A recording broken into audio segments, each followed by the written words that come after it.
here I am, RxUTM, and today we are going to be talking about Alex Kidd in the Enchanted Castle. Now, what made me want to play this game, Alex Kidd? Alright, I keep in mind, chat, I have never played an Alex Kidd game before this one, at least to my memory's sake, so this is like the first time I'm like really getting to experience what the heck an Alex Kidd actually is, okay? So, the story for Alex Kidd was, I think it was like, you know, Alex Kidd kind of got the assumption that his dad was in trouble by Thor, and he set out on an adventure to save his dad from Thor. But it all turns out to be a misunderstanding, you know, and whatnot. But, I want to get in, and I just want to talk about this game for like a little bit because it's pretty short. So, this game is a weird one. I think it was one of the weirdest games I think I've ever played. Well, not one of the weirdest. I mean, it's still a platformer, so it's actually really good in that regard, but like, let's take a few steps back, right? So, Alex Kidd is a puzzle platform video game where you go around, you break treasure chests open, and you move right. You also beat up enemies that are in your way. This platformer is very, very simplistic. I remember when I was going through it, never heard of Alex Kidd, TBH. Hey, welcome, Aaron, to stream. You're the only person in here so far, but yeah, I've heard of Alex Kidd because, you know, I played, like, you know, Sega Genesis and all that back in the day. So that's kind of how I know Alex Kidd, but, like, I never really, like, played his games because they never really interest me until now, right? But, yeah, so basically you go right, you can kick enemies, you can punch enemies, but you can't really, like, do anything outside of that. I played on the Sega Genesis collection. Yeah, I played it, through, Sega Genesis Classics on Nintendo Switch. That's how I played Alex Kidd in the Enchanted Castle.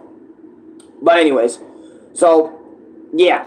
So that's how the game is. You move right, you punch, you also have a jumping kick, which I mainly use the jumping kick, so don't really do anything else.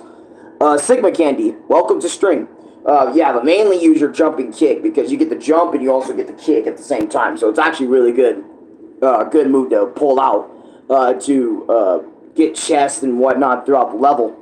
And one of the weirdest aspects of this game is there is a rock, paper, scissors segment whenever you are, whenever you are, like, in a sort of pseudo-boss room. There's not really that many bosses at all. There's, like, well, actually, there's quite a few, but, like, all the bosses are rock, paper, scissors oriented. Meaning, if you don't pick the right, you know, one to counter the opponent with, you lose a life. And then, I think you either die or you have to redo the rock, paper, scissors minigame. It was something like that, right? And, no. I don't. Play Joe and Mac. It's a similar game. What's it on? Oh, I might have to give it a try. But, yeah. I remember, like, wanting to play this because, again, and that's literally the whole game in a nutshell. You move right and left, depending on your way, depending on what path you want to go. NES, Super NES, and Genesis. Oh, it's all on all three? Okay, that's gonna interest me. I'll actually find it. And I'll give it a play.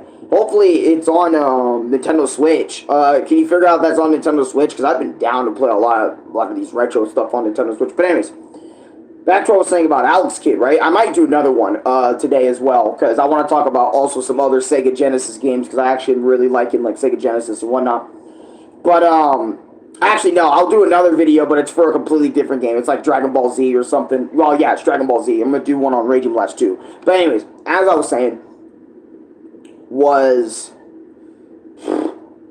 that's pretty much the entire game. like go left, go right, punch, kick, find little hidden secrets, open treasure chests all the time, do rock, paper, scissors with your opponents. This game is nowhere near as long as I thought it was going to be. This game was like only an hour if you're mainly focused on beating the game.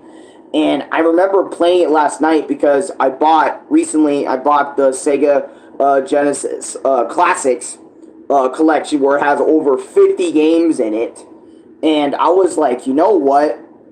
For like my experience videos, why don't I talk about all 50 of these Sega Genesis games? Even it's not Switch. The NES version is the hardest, so if you want a challenge, I recommend that. Ooh, probably gonna have to do the Sega Genesis version. But I remember like that was the first game in the collection that I ever touched.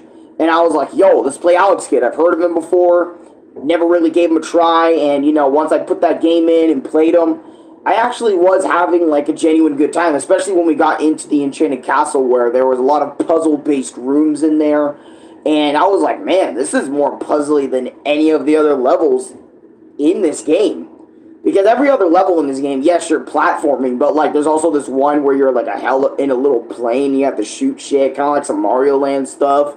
Other than that, like this game is really simple, straight to the point, and I actually really like that. I didn't struggle on this game, like, compared to what I usually do.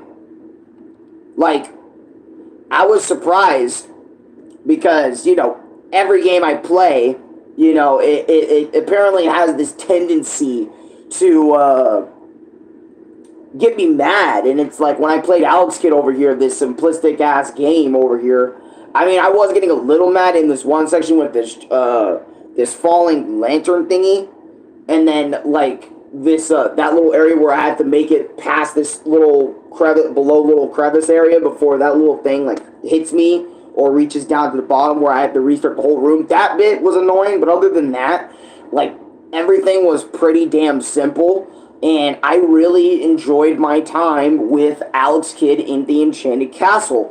I'm not sure if I would recommend it to everybody, because I feel like Alex Kidd is such an old game for those who do not give a fuck about old games and always want the new modern stuff like Fortnite or whatever. I definitely probably wouldn't recommend Alex Kidd. If you love platformers, you definitely should give Alex Kidd a try because, to be honest, he had some pretty cool, pretty simple gameplay. If you love that simplicity, you might really enjoy Alex Kidd in the Enchanted Castle. Like I did. I surprisingly enjoyed it. I loved it, actually. Yeah. But anyways, that's it. That's Alex Kidd. I can't really extend this video longer than I have to because, yeah, that's Alex Kidd. It's a very simple game. Yeah. Anyways, I'll see you guys in a sec because I'm going to talk about Raging Blast 2 for a little bit because I feel like, I don't know if Louis wants to be in the video or not, but I might just do it without him since that Raging Blast 2, my experience has been sitting in the back room for a pretty long time. Anyways, I'll be back.